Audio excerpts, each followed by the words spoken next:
До мене беше покојниот Никола и девојката. Дојдоа тројца дечки, мислев дека се знаат. Му побараа лична карта и почнаа да го удираат.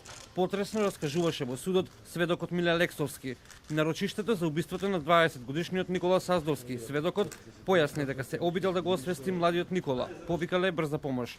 Тој во судница ги препозна Бесир Белја и Скендер Демири, кои според обвинителниот акт заедно со 19-годишниот Јоља кој е во бегство.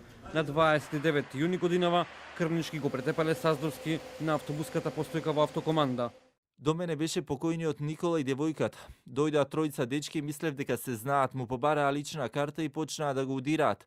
Викав, оставите го детето, ќе викнам полиција. Тоа траеше околу минута и пол. Детето падна и удри на глава. Двете момчиња побегнаа на кај колата Мерцедес, а едниот го удри со нога на вратот. Ја запалија колата и отидоа. Раскажуваше сведокот Алексовски.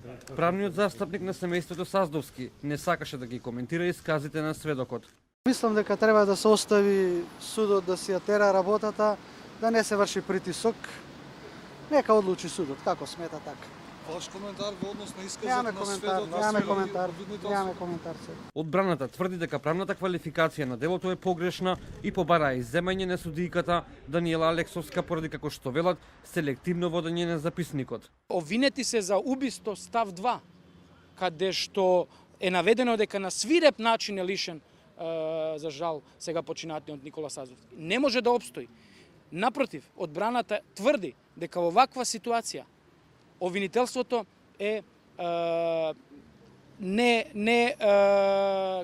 озбилно ја постави квалификацијата и премногу тешко ја постави квалификацијата за ова кривично дело. Но после денешните сослушувања на сведоците за очекување и обвинителството да размисли дали понатаму да ги гони за ова кривично дело кој што им се става на товар.